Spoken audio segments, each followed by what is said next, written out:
काशी पत्रकार संघ के अध्यक्ष हैं और वाराणसी के बहुत ही जाने माने पत्रकार हैं। अरुण जी, धन्यवाद आपका हमारे साथ जुड़ने के लिए।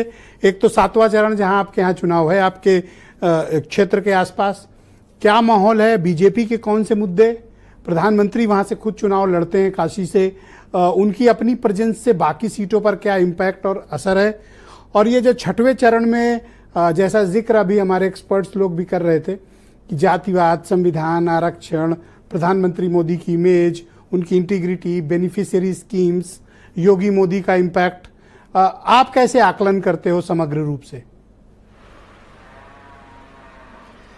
देखिए, पूर्वांचल में शुरू से जातिवाद प्रभावी रहा है। मेरा मानना ये है, अभी जो 3 जगहों का चुनाव हुआ, चाहे वो वहाँ जौनपुर में, भदोही में और मछली शहर में।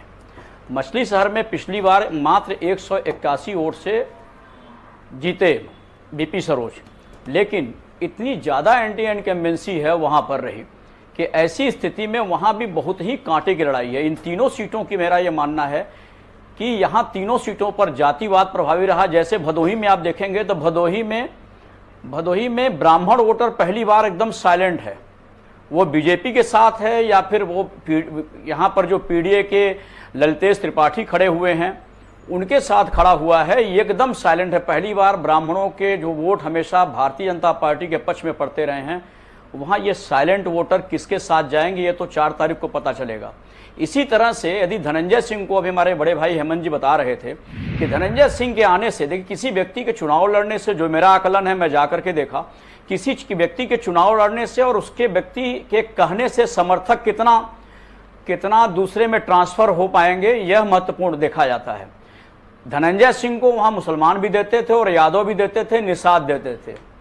इस बार धनंजय सिंह चुनाव नहीं लड़ रहे हैं, उनके कहने से क्या यादव वोटर या मुस्लिम वोटर भारतीय जनता पार्टी के प्रत्याशी के साथ जाएगा, यह सवाल बहुत बड़ा है।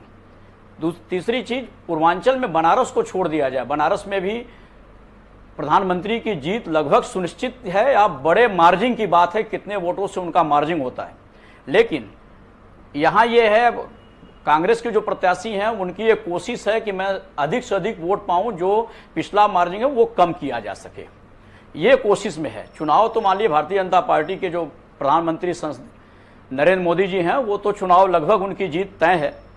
बाकी दूसरे जो हैं जिले, गाजीपुर, घोसी, बलिया, जो मेरा अपना आकलन है, वहाँ के लोगों से जो बातचीत होती है उसके आधार पर पूरी तरह से जातिवाद के आधार पर वहाँ चुनाव हो रहा है।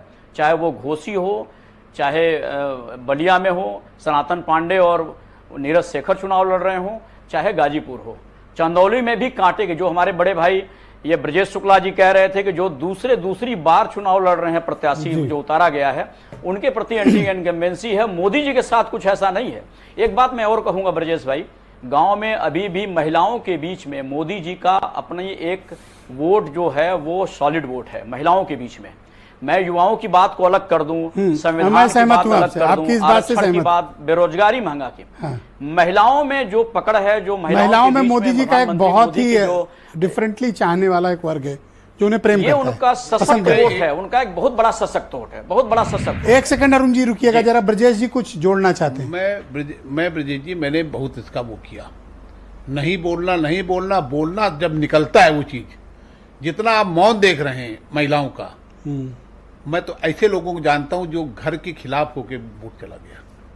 मतलब महिलाओं का वोट मर्द नहीं तय करेंगे ना, वो गजब है ये। ओके, तो पहली बार मैं देख रहा हूं। अरुण जी कंटिन्यू। जी, दूसरी बात ये है कि अब गाजीपुर को देख लेंगे तो क्या गाजीपुर के जो अभी इसके पहले माना जा रहा था कि क्या घोसी में कितना प्रभाव पड़ेगा, क्योंकि गाजीपुर के ही जो प्रत्याशी थे इसके पहले मुख्तार अंसारी भी बहुत प्रभाव डालते थे, उनका नहीं होना कितना प्रभाव पड़ेगा घोसी में, दूसरे या गाजीपुर में कितना प्रभाव पड़ेगा, यह देखने वाली बात होगी। लेकिन वहां पूरी तरह से जातिवाद है, युवा अपनी तरह से सोच रहा है, बुजुर्ग अपनी तरफ से सोच रहे हैं।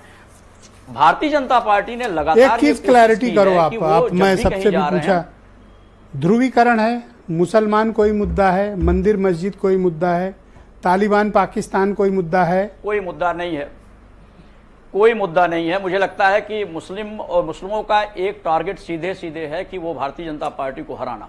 लिहाजा उनके लिए समाजवादी पार्टी और कांग्रेस का जो गठबंधन जो प्रत्याशी चुनाव लड़ रहा है उनके साथ वो खड़े हैं। बहुत एकदम शुक्रिया अरुण क्लियरिटी जी। है। मैं